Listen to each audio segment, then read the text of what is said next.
My name is Dave Petie. It's not a common name to this area because I am not originally from this area. I hail from Franklin County, is where I grew up. Anybody heard of the name Scotland, the town of Scotland? It is north of Chambersburg, just south of Shippensburg. That's where I grew up. I came to this area in 2013-ish. I work for Old Bedford Village. Anybody here has ever been to Old Bedford Village? Yep. I am currently their site manager. I live on site at Shangri-La. So, and I take care of their animals, but also my historical profession is I am a blacksmith. I'm not a farrier, so I don't shoe horses. Farrier work is for 14-year-old boys that are not cutting it as blacksmiths. At that time, blacksmiths are like machinists. So I make parts for machines, I repair guns and things like that.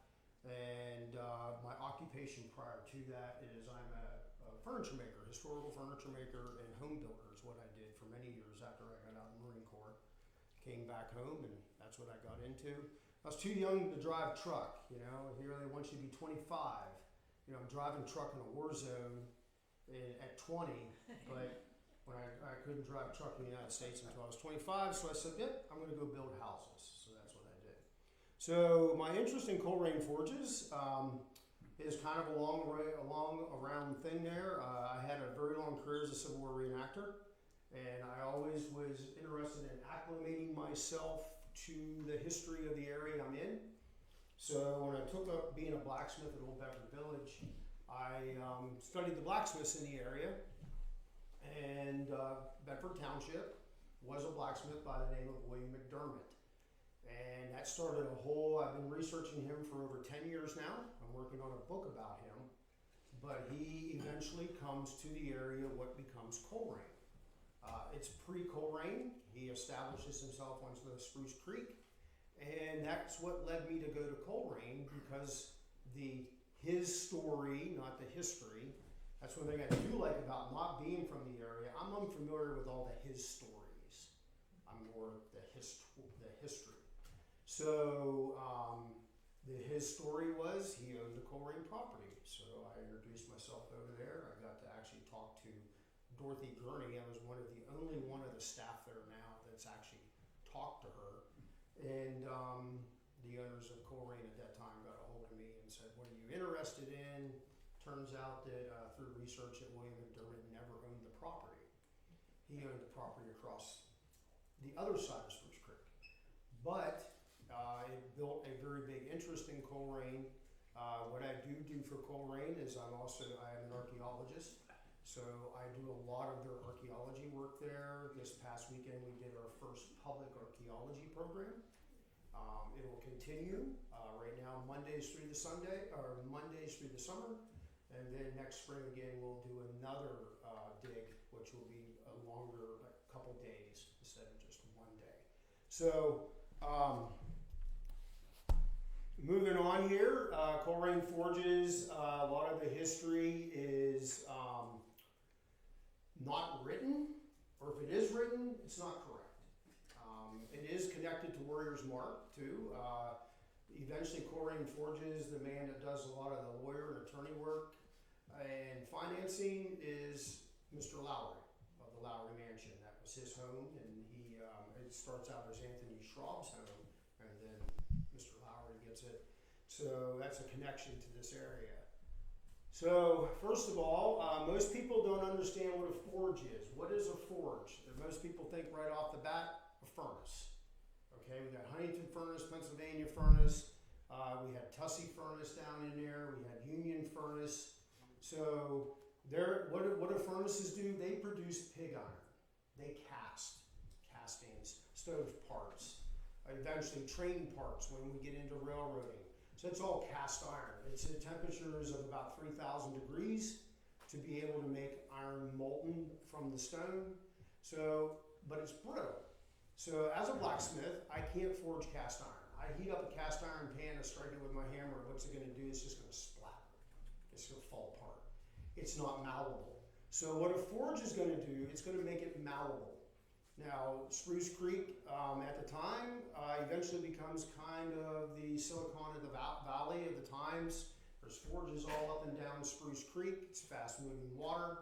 So they create these forges, finery forges. We use mainly in America the Walloon method. The Walloon method is primarily what the England forges were using, where it's 2 steps. They forge the metal into a ancani, where they sort of get the impurities out, and then they go to a Chaffrey forge, which is in the same building, 2 different fires, but then a forgeman will start to form it into a bar. Forgemen are the highest paid occupation in the iron industry. Why? Because he has to be able to take a molten blob and turn it into something that a blacksmith can use. Eventually, Coleraine just forms blooms, but we'll talk about that a little bit later. So the other method is what they call the German method, not really used in America. The German method is where it's just one fire to do the whole process. Where in a forge, the iron pig, anybody heard of pig iron, correct? Okay, pig iron. Why do they call it pig iron? Anyone take one guess? See who's a real iron enthusiast over here. Poured into a pig. Huh? Poured into a pig. The pigs are the bars, the cast bars, but what happens is there's a long trough that comes out of the furnace, and off that trough are other lines in the sand, and they look like the little piglets off the mother's sow. And that's why they call it pig iron. So they're formed in about 100-pound bars, so they are heavy. Some of your more distant furnaces, like Bedford furnace, they actually would form it into U shapes to get them over mules to get them out into Pittsburgh into areas where they could be worked. So the property that is Coleraine is several properties. Coleraine eventually becomes a very large landholding organization. But the first survey is James Webster's survey. It was Cumberland County is how I had to find it. So anybody familiar with the area, right in here is someone that is in the room, is to help you sort of key where this is at. That's Mary Fink's property right in here. Okay. So, and then eventually, if anybody's familiar with Spruce Creek, fished it, that's that big bend that brings you on around and into Coleraine Park. Okay. So that is like the first survey in the area. There's a few others that exist, but primarily afterwards, after this, James Webster never comes out here. He's just a land speculator from Philadelphia because that's where everything's taking place. His land is being just doled out after the Revolutionary War and prior to the Revolutionary War. And guys are going, yeah, I'll buy that. And they send someone out to survey it, they pay the fees.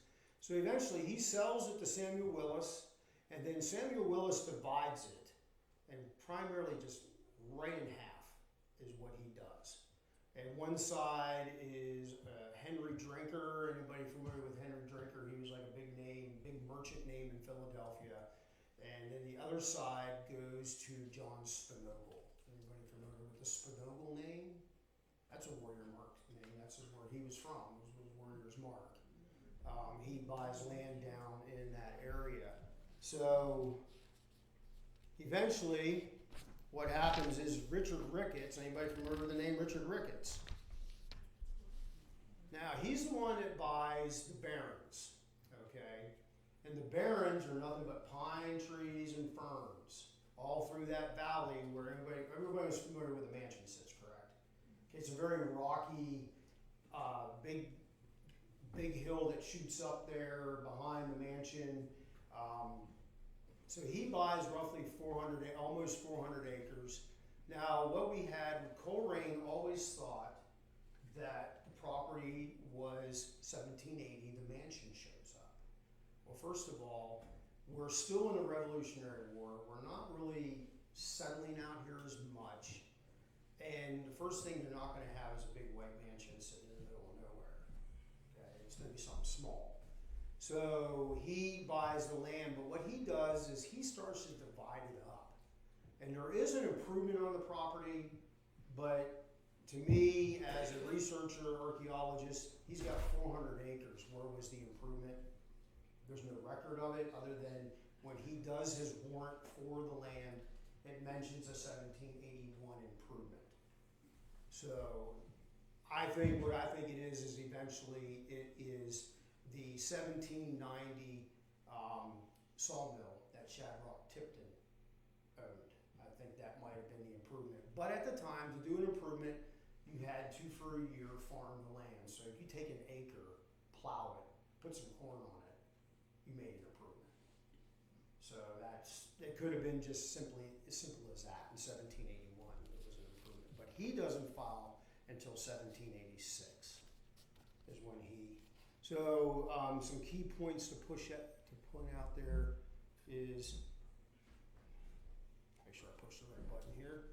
This is that land, the James Webster's land. Further down the creek here is where Mary Spink Farm is. So, and this is the Warrior Mark Run. The mansion sits right in here, the Forks. So that's how I was able to track it down in a lot of deeds. It always says the Forks. So that's the Forks.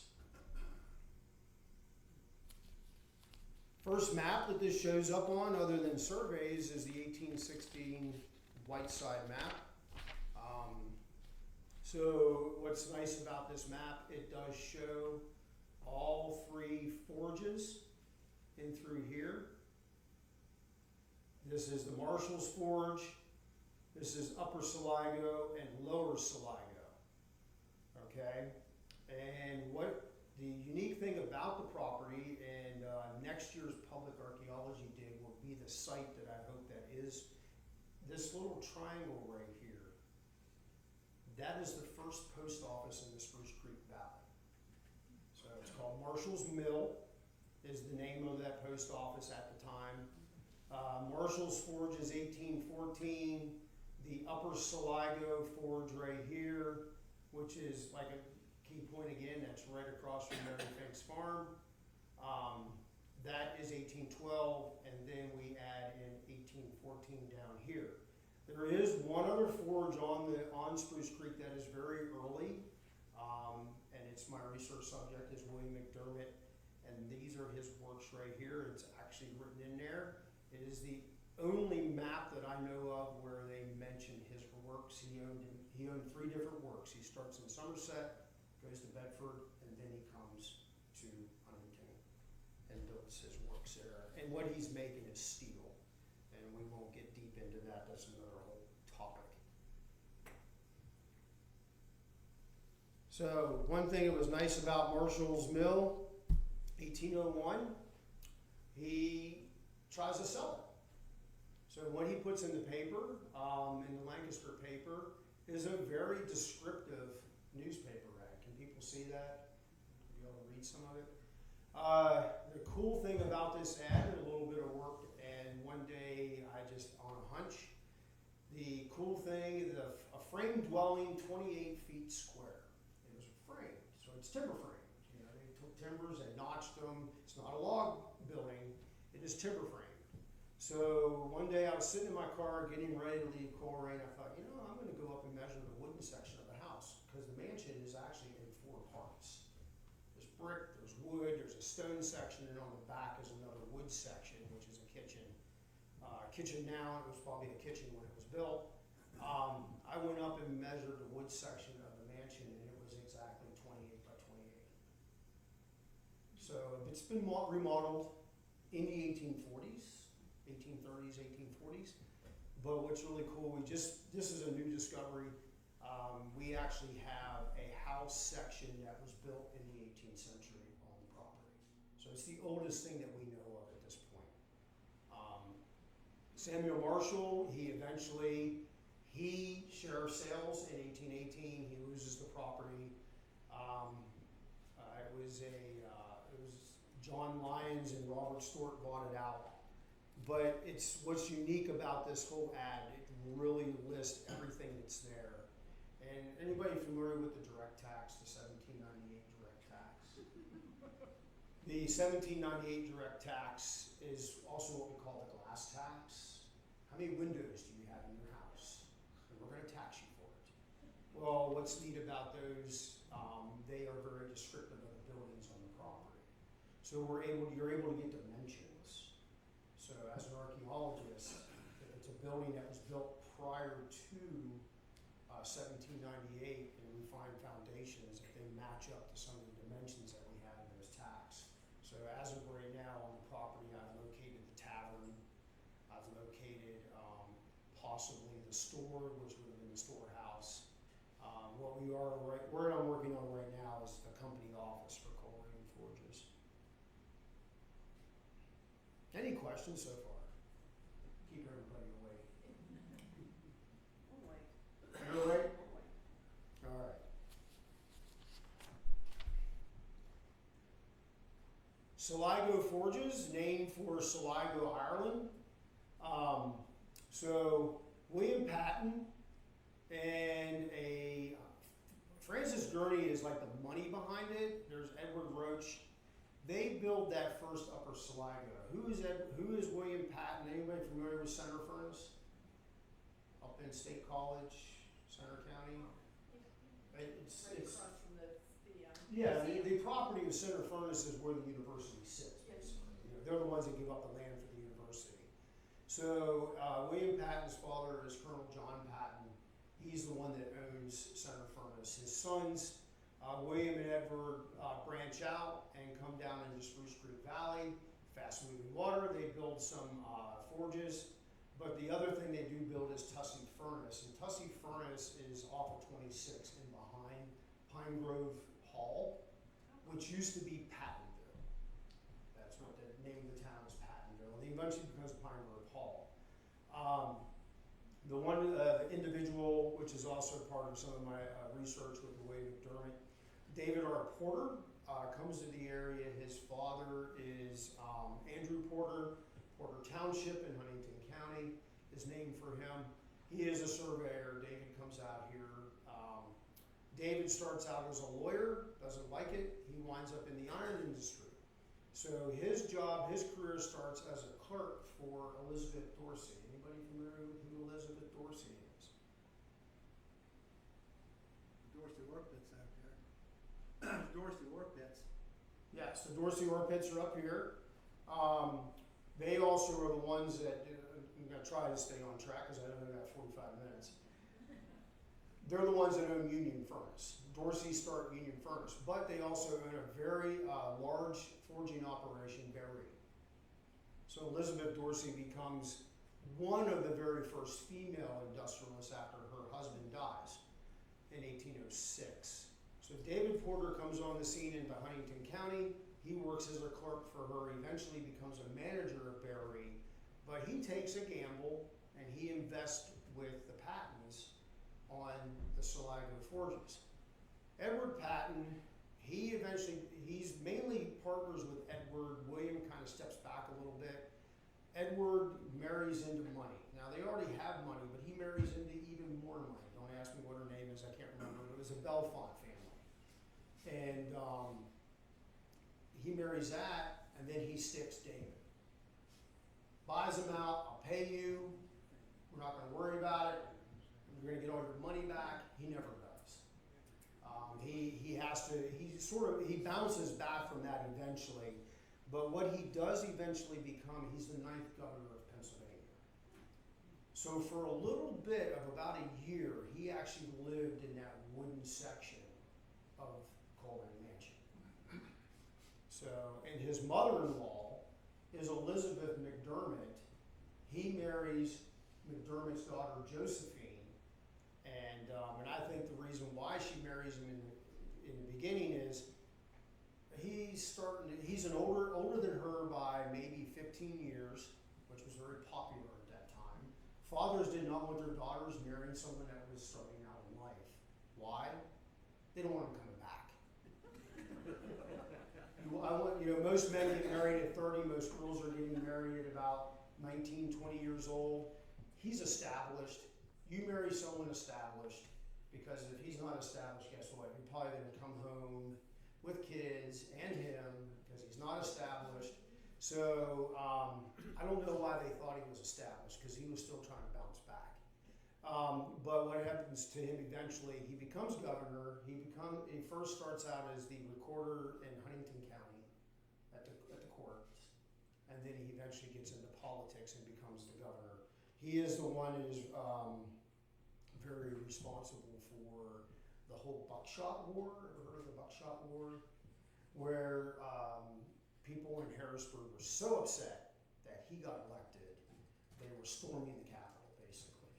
And Joseph Rittner called out the militia, and he was arming them with buckshot with their muskets to sort of defuse the crowds. So, but he does eventually gain his money back.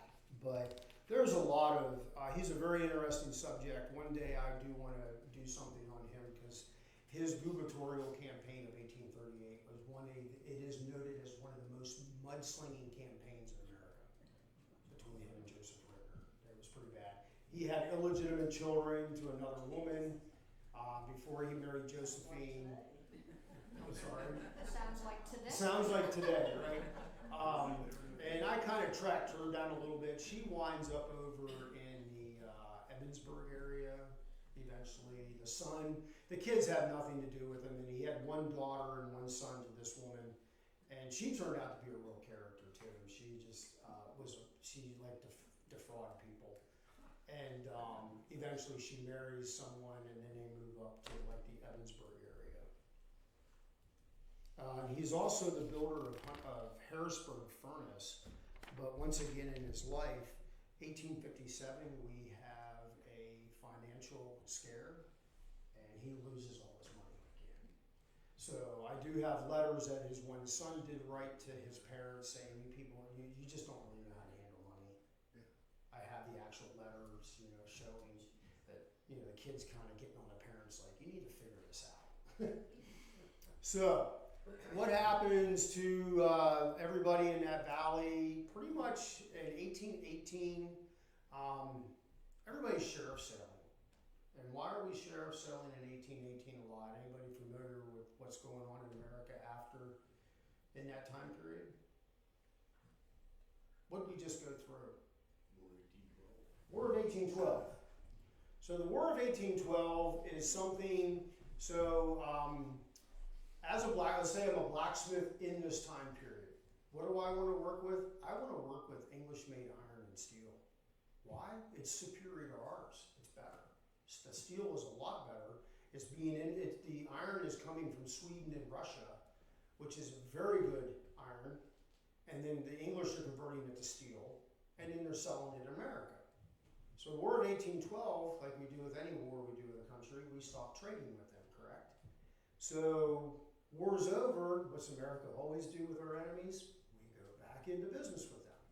So what happens is the tariffs are down, and English iron floods our country. Now during the War of 1812, business is booming. It's really doing well for the iron industry because we are now self-sufficient. War of 1812 happens. I'm sorry, I have an opportunity to have English steel again. I'm going to grab up on it because it's a lot better than American steel. So everybody's sheriff selling out.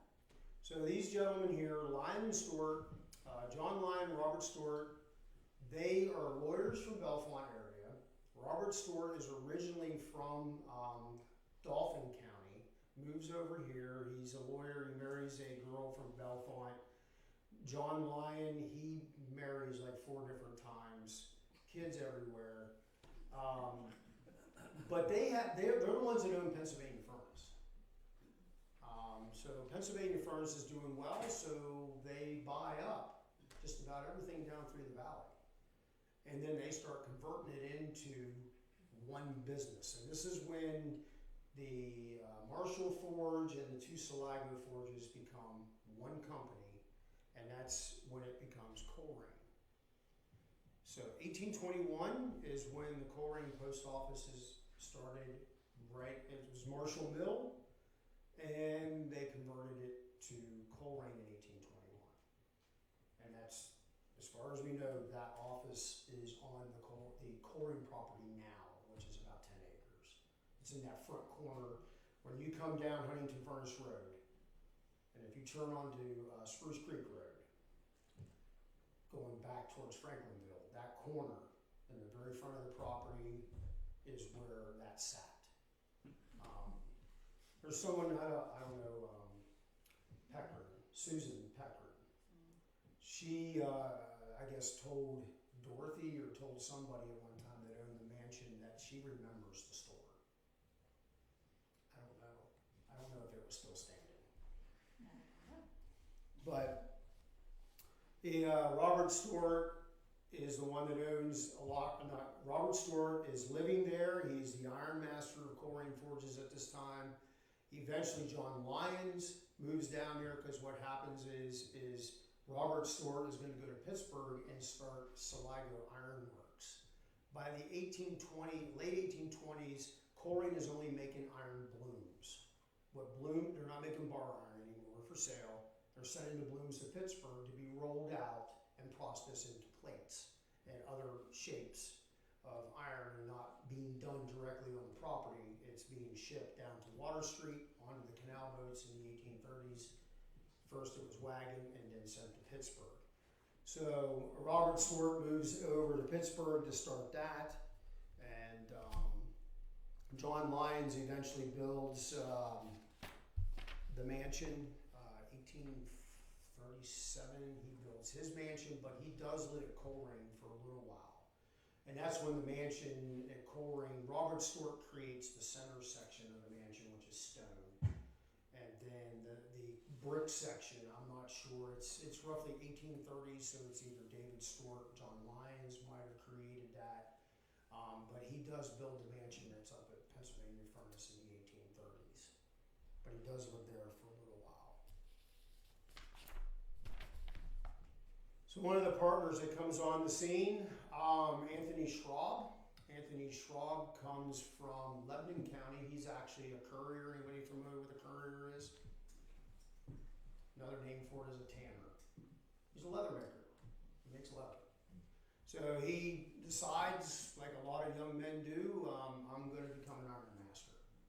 And he's pretty successful. He dies in the 1840s, maybe early 1850s. And he partners in with these guys. But his name, even after his death, his name sticks to the business for a while, because when Coleraine eventually becomes Stewart and Schraub, it's Lyon and Schraub. And he is the builder of the Lowry Mansion. He's the one that has that mansion built, and lives right here in Warriors Mark. He's also the founder of Shorebsville, which is today's Tyrone.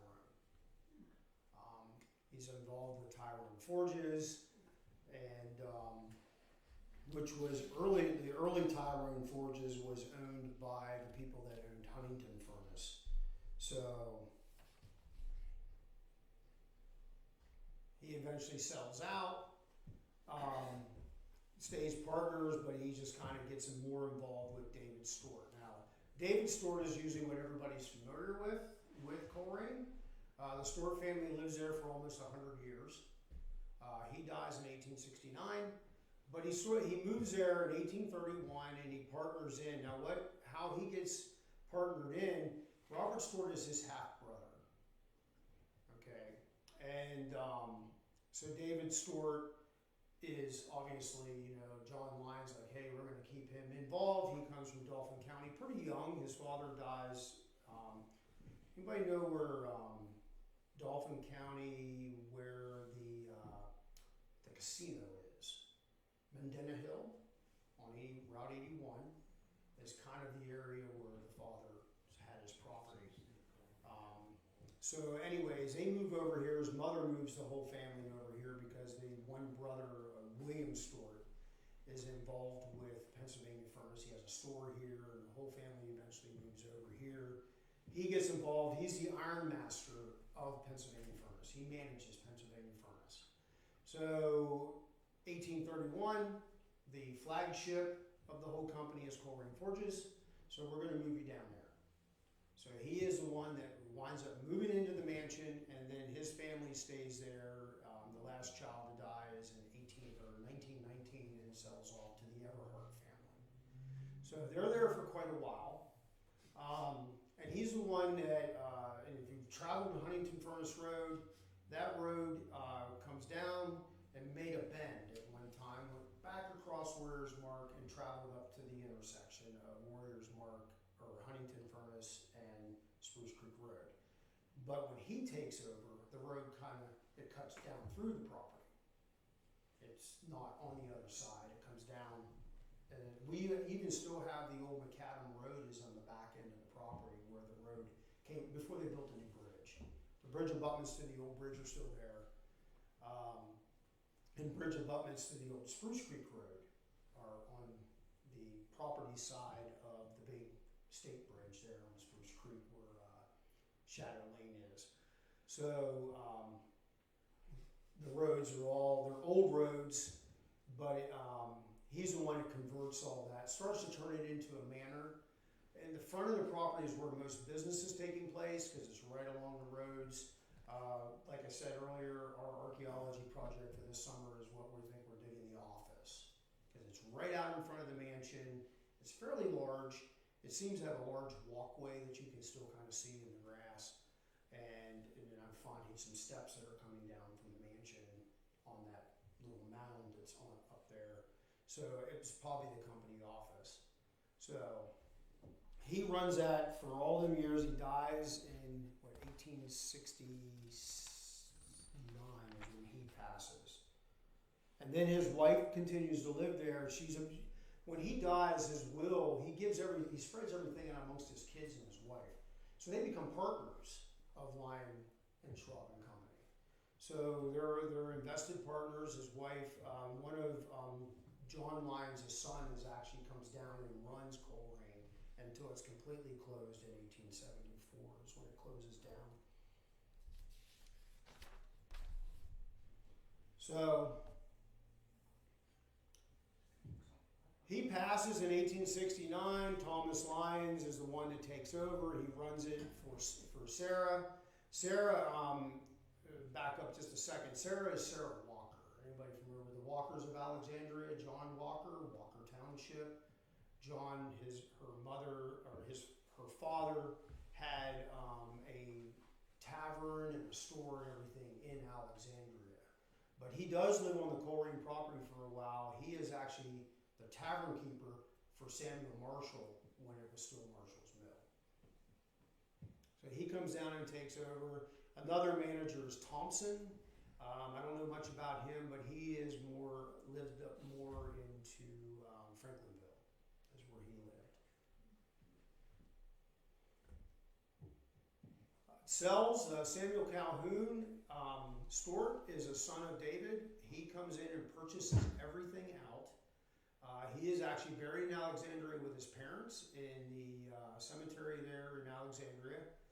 And he actually had a home. He was the one that was managing Tyrone Forges. So his home is gone, the office is gone, the forge is gone, but he lived in Tyrone Forges. It's probably like half the size of Warriors Mark. It's just a couple roads, a couple streets. But he's living there, and then he has the money to buy everything out that's in this area. So he buys it. If you can read the paper ad to what he purchases, the unique thing is Coleraine Forge property sold for $30,000. So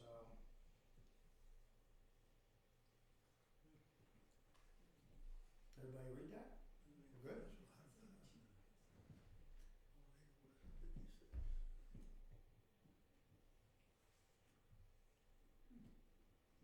So up until that point, the last little paragraph over there, which the folks at Coleraine, they didn't ever understand this. The Stewarts never owned the house until Samuel buys it. It was company property, just like the Lowry Mansion would have been company property. So if whoever's living there, the company sells it, and someone buys it, the family's out. But fortunately, a Stewart was able to purchase the property, and then his sisters were to continue to live there. They were spinsters, they never married. But one died, it was Catherine and then Margaret.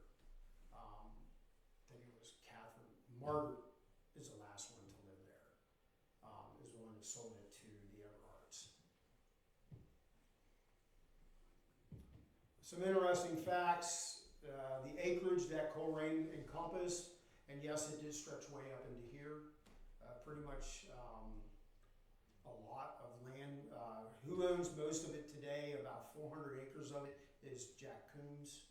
Owns a lot of what surrounds the Coleraine today and a lot of the properties. The tonnage of what they produced, it went into blooms. Like I said earlier, during the Civil War, it's part of the Ironclad building that was taking place in Pittsburgh. And then the last steam hammer that they had, which I never knew they progressed to the point of a steam hammer, which was really unique, it sells. And where did the steam hammer sit? The forge eventually consolidates into one building. And that building sat right across the road from the forges. It's where the little red building on the corner, the little red house there at Shadow Lane, I was going to say Sunset. Shadow Lane, that little red building, and all in behind that.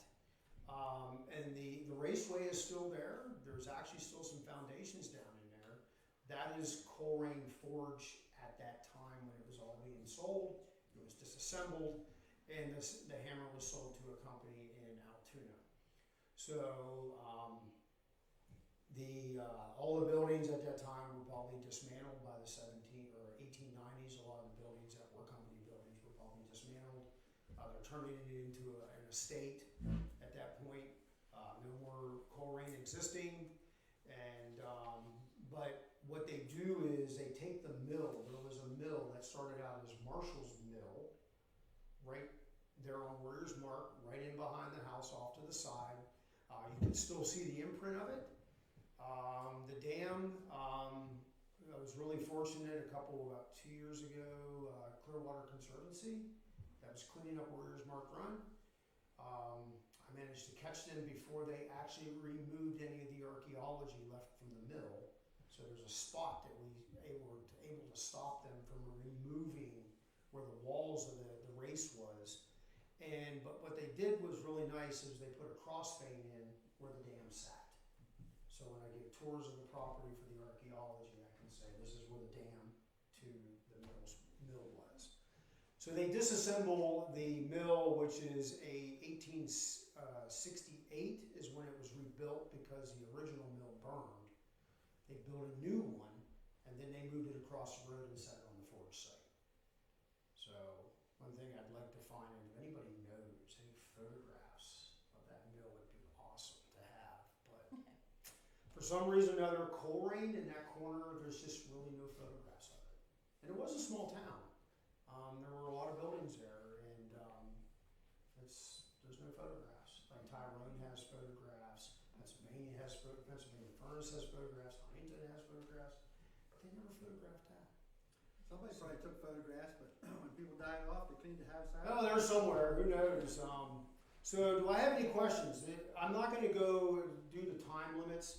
I have another whole probably half hour of the archaeology of it, so we're gonna stop there. You can always have me back. I can talk more about the archaeology of the site, but does anybody have any questions? What does a wrought iron bloom look like? Wrought iron bloom, it's gonna be a block, Okay. about 100 pounds. Okay.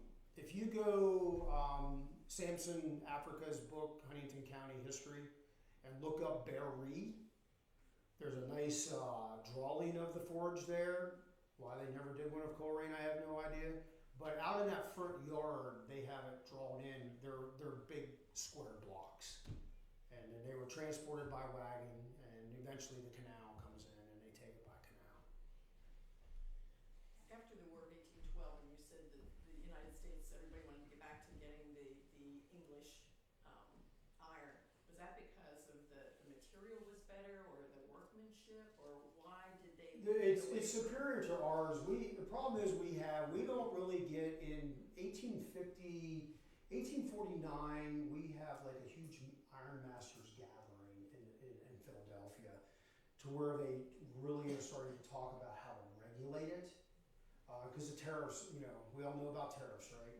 The tariffs were beating us to death, the tariffs were low, we were having a hard time with getting, competition was bad. I mean, the English iron is so much better. So they're trying to protect us with the tariffs. But this furnace does this and this furnace does that, It's just so inconsistent. One of the reasons why our region was very sought after for iron is we have what we call the brown hematite ore here. Brown hematite has manganese in it. So what's manganese make? It makes better steel. So this is why eventually the shift to Pittsburgh, they're still using Juniata iron to make steel in Pittsburgh until they figure out it's cheaper to bring it from Michigan across the lakes. So it has manganese in it. And in the early days, as an iron master, he knew what was good, but they didn't understand the science. The science comes more in the 1880s. The iron master's kids and grandchildren are being trained in more of the science. The early days, it was just a gift. They just knew what was good, what was a good run and what wasn't. But it had manganese in it, and which is one of the reasons why William McDermott was attracted to this area. He came from Scotland and migrated to America in the 1780s, and he came out here because what he was making was steel in England with Swedish iron, which had manganese in it. So he knew it would make superior steel. Unfortunately, he dies very young. The business, no one knows how to do it. It's a very unique trade making steel at the time.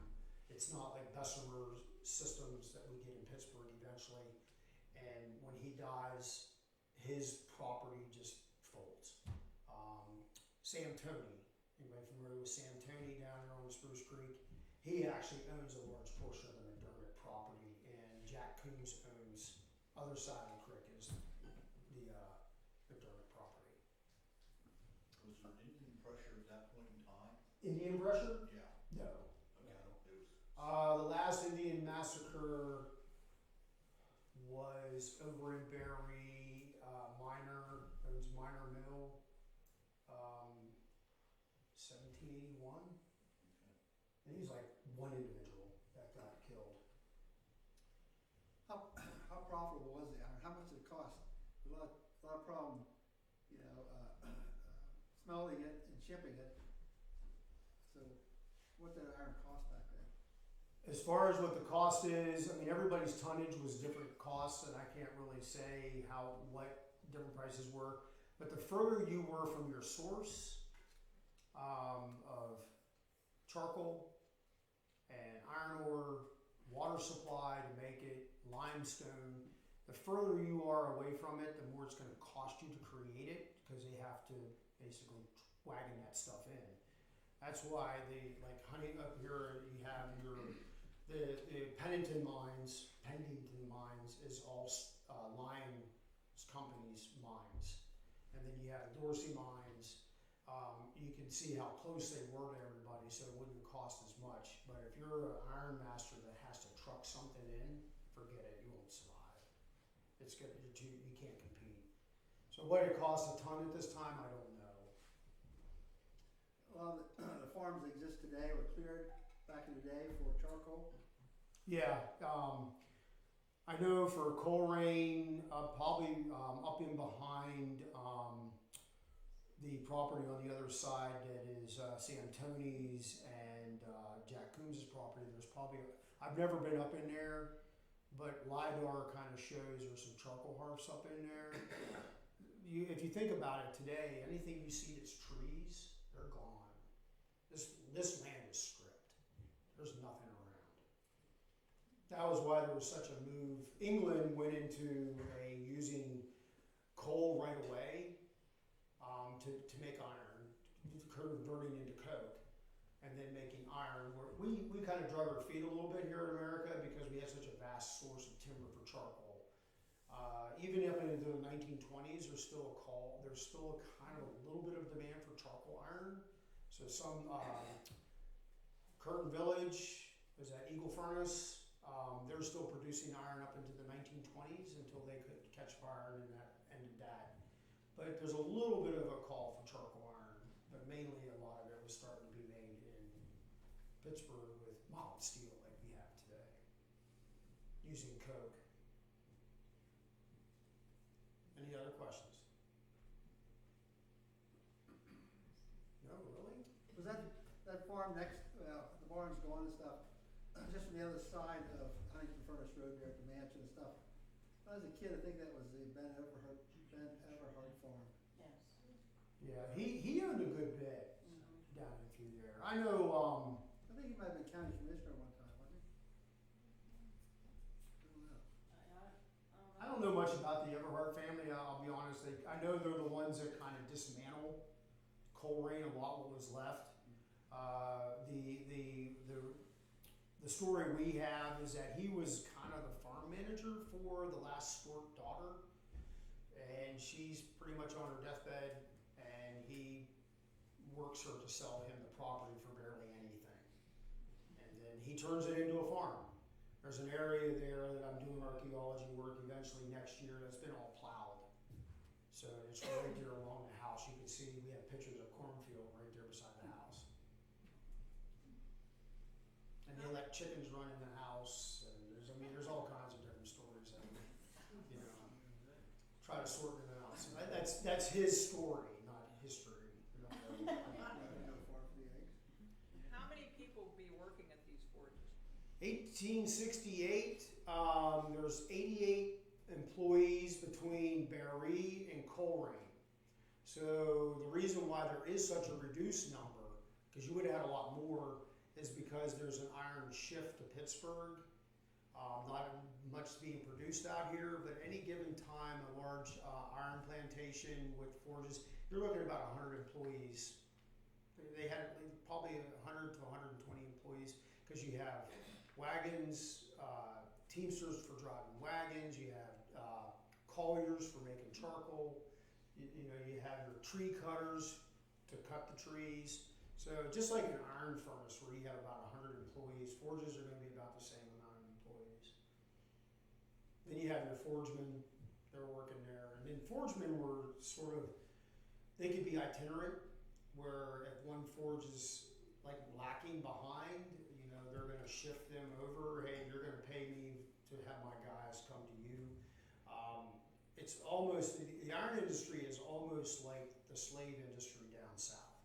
So we're getting paid up here, but I was just talking to Mary earlier, metal detecting a site like that, there's like iron and stuff everywhere, so that's kind of a pain in the rear. But you're not going to find coins because they didn't have them. They're paying you in chit with the store. You need flour, you go to the store and get it. We're not going to pay you in cash. So. Did they do company housing also? Yeah, there was a lot of company housing, a lot of. I'm back in behind Coleraine in the woods there. There's a couple different small house sites, so they're like little log cabins that are back in there and stuff. There's nothing. One of them I know of. All it is just a couple stones that the logs sat on, and they're still in place. Any other questions? Where was the dam that you were saying at the Clearwater Conservancy? Someone just told me the other day there was a guy that would ride his bike from Altoona to swim at the dam at Coleraine. I said, when would he have done that? This is like back in the 50s or something like that. He was riding his bike clean. So I'm guessing the dam was still there. But I told my buddy that told me about it, I said, Coleraine had, the whole area had a lot of dams. So which dam it was, I don't know. And he says, well, I think he was talking right here at the mansion. Well, right across the street there was 2 other dams yet. So I don't know when that would have been And there knocked was a out. dam up at the Indian Caverns. Yeah. And there was a That was for the woolen mill. woolen mill. That was there. Any other questions, guys? So, how did they recover the iron ore? Were they like deep mines or just off the surface, or? We didn't do a whole lot of shaft mining. It was surface mining. I do know Pennington ore mines do have shafts in it, so they were starting to do shaft mining there. But most ore pits, you familiar with Lake Mont Park in Altoona? That was an ore pit. Now it's a lake. That was for the Baker operation there, Allegheny Furnace in Altoona at the time. About the same time all of this is going on, the early years. So they create big pits. I know I've been by the Dorsey mine.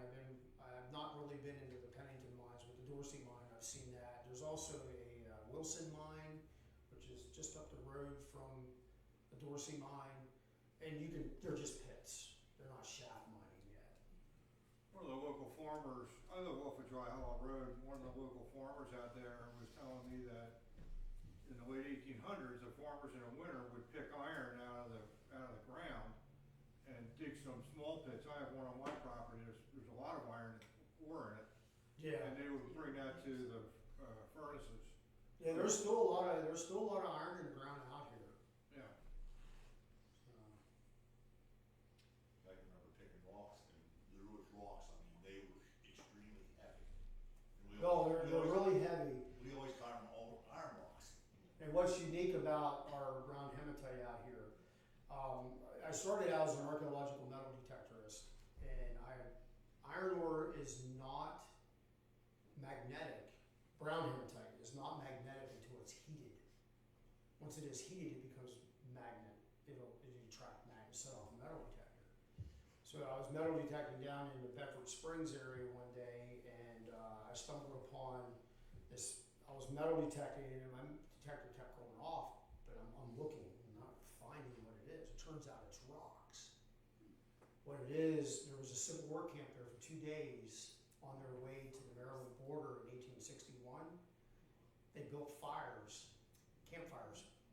Well, the ore that was in the soil right there below their feet heated up, it roasted it, and it turned it magnetic. So I just kind of gave up gave up metal detecting in that area. But the cool thing was I discovered where that 2-day Civil War camp was. They weren't there long enough to lose buttons and stuff, but they were there long enough to build a campfire and heat up some iron ore in the ground. Was Greenwood furnace more on about the same time? That's 1830s. Okay. Greenwood is. And they last up until the 1920s, early 1920s, I think. On Huntington Furnace Road, that area and stuff, there was a dinky line that came down from, around the ore pits and stuff, but I don't know if that was for ore or if that was for lumber. It went down to Schulenburger there at the, That would have probably been a lot later. A dinky line, that would be, like post 1850s with railroad stuff, but I don't know how long ago that would have. I guess Bill Hoover probably has the most knowledge of that. Yeah. I know Barry had a dinky line coming down through the gap. There came in, what was the name of that railroad? Let's say Bald Eagle, I think, or something like Bald Eagle Railroad. Huh? Belfont Central. No, it was just a dinky line. It was bringing stuff down to the Barry is where it was. That's all it was. Anybody else? That's all I have. Thank you. When you come back. When you invite me back. There's always new discoveries here, so. You got a lot more to go over. They actually gave me a title. I am the Director of Historical Research and Programming. Wow. This is good. Yeah, it is good. Yeah.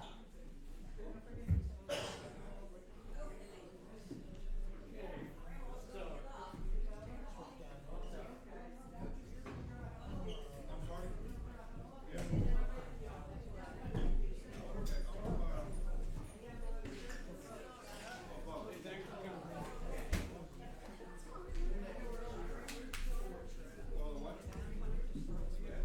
Yeah. I'll be hitting up there one day or something, to see, so you can check where there's graves. Oh, yeah. I'd like to do that. Even though I used to work for them. Yeah, I'd be more than happy to show where that's at. They're on very dry weather. They're very pronounced. You can on very dry weather. They're very pronounced. You can see. Yeah. We, is that what Susan says? Well, you know what's funny? The other day I was out there. I was doing a tour about 2 weeks ago. that from Penn State that wants to do some internship. I'm standing there talking to him, showing the grade.